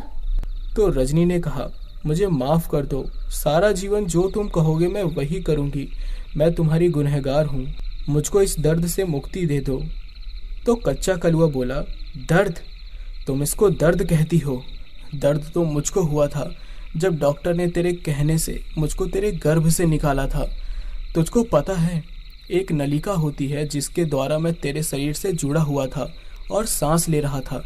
जब डॉक्टर ने मुझको मारने के लिए वो नलिका काटी तो पता है तुझको कितनी देर तक तेरे पेट में सांस ना मिलने के कारण दर्द और घुटन से छटपटाया था मैं। जब डॉक्टर ने चाकू से मेरे हाथ काटे, पैर काटे, तब कितना दर्द हुआ होगा, तूने कभी सोचा? और कहानी यहीं ख़त्म हो जाती तो भी ठीक था। मारने के बाद तूने मुझको कूड़े में फेंकवा दिया। फिर पता है क्या हुआ? उसी समय एक तांत्रिक की नज़र मुझ पर पड़ गई। मेरा शरीर अभी कुछ गर्म था, वो तुरंत मुझको उठा लाया और शमशान में जलती चिता पर मुझको उल्टा लटका दिया और साधना शुरू कर दी। चिता की गर्मी से मेरा शरीर झुलस गया, जल गया, क्योंकि मेरा अंतिम संस्कार नहीं किया गया था। इसलिए मेरा सूक्ष्म शरीर मेरे अंदर जीवित था और मुझको जलने से जो दर्द हो रहा था वो ऐसा था जैसे किसी जिंदा जीव को आग में भूना जा रहा हो। तू सोच, तेरे शरीर को तो आग ने भी नहीं छुआ, तब तेरा ये हाल है, और मुझको तो 3 दिन तक रोज रात को इसी तरह आग में भुना जाता था, ताकि यातना सहने के बदले मैं उस तांत्रिक की दास्ता स्वीकार कर लूं, और मुझको करनी भी पड़ी। कब तक तड़पता, कब तक आग में जलता? मुझको तू इतना बता दे कि आखिर मेरी गलती क्या थी। तो रजनी बोलती है, मैं तुम्हारे पैर पड़ती हूँ, मुझसे बहुत बड़ी गलती हो गई। मुझको पता नहीं था, तुम जो कहोगे मैं करूँगी। बताओ तुमको कैसे मुक्ति मिलेगी? तो कच्चा कलुआ कहता है, मुझको अब मुक्ति नहीं मिल सकती। अब तो ये दर्द मुझको जब तक सहना होगा जब तक वो तांत्रिक जिंदा है। हर रात यूं ही आग में तपना, हर वक्त जलते रहना, दर्द से हर वक्त तड़पते रहना। लेकिन अब तू हमेशा ऐसे ही दर्द महसूस करेगी, तुझको तेरी करनी का फल यही मिलेगा। इतना कहकर कच्चा कलुआ गायब हो जाता है। उसके जाते ही रजनी बुरी तरह कांपने लगती है। 3 दिन तक रजनी को दर्द में बिल्कुल भी आराम नहीं होता और रोज ताजा जलने के निशान और छाले उसके शरीर पर बनने लगते हैं। तीसरे दिन जब विजय जेल से वापस आता है तो रजनी उसको सब कुछ बता देती है। विजय बाबा के पास जाता है और बाबा को सारी बात बता देता है, लेकिन बाबा खुद अस्पताल में होने के कारण कोई उपाय करने में अपनी असमर्थता बता देता है। उधर 5वें दिन रजनी का शरीर सड़ने लगता है, जिसके चलते रजनी के दोनों हाथ काटने पड़ जाते हैं। लेकिन फिर भी रजनी का शरीर सड़ना बंद नहीं होता और एक दिन रजनी विजय को बुलाकर दर्द से तड़पते और मछली की तरह छटपटाते हुए बहुत मुश्किल से कहती है, मेरा अंत आ गया है, मुझको अपने कर्मों की सजा मिल गई है। अब मैं इस दुनिया से जा रही हूँ, तुम दूसरी शादी कर लेना और कभी भी एबॉर्शन मत करवाना। मैंने हत्या की है, मुझसे बड़ी पापन कोई भी नहीं है, अपना ध्यान रखना विजय। इतना कहकर रजनी भी वहीं चली जाती है जहाँ से लौटकर आज तक कोई नहीं आया। रजनी के प्राण निकलते ही एक चमत्कार होता है। रजनी के सारे छाले गायब हो जाते हैं, ना कोई निशान, ना कोई घाव। उसके मरने की खबर पूरे शहर में फैल जाती है। अगले दिन पुलिस आकर विजय को रजनी को जलाकर मारने के जुर्म में गिरफ्तार कर जेल में डाल देती है और खुद को निर्दोष साबित न कर पाने के कारण विजय को उम्र कैद की सजा हो जाती है। कच्चा कलुआ विजय के सामने जेल में आकर कहता है, जानते हो तुम्हारी शिकायत पुलिस में किसने की थी? डॉक्टर का रूप लेकर मैंने की थी और तुमको सजा इसलिए हुई क्योंकि तुम भी रजनी के प्यार में इस पाप के भागीदार बने। अगर तुम चाहते तो रजनी को रोक भी सकते थे। अब जेल में सड़ो जीवन भर। विजय के पास आज पछताने के सिवा और कुछ भी नहीं बचा था। तो दोस्तों, ये कहानी यहीं पर समाप्त होती है। अगर आपको ये कहानी अच्छी लगी हो तो प्लीज़ मेरे चैनल को सब्सक्राइब कर लें, दोस्तों के साथ शेयर करें और कमेंट करके ज़रूर से ज़रूर बताइए कि आपको ये कहानी कैसी लगी। तो मिलते हैं आपसे अगली खौफनाक कहानी में। तब तक के लिए गुड नाइट।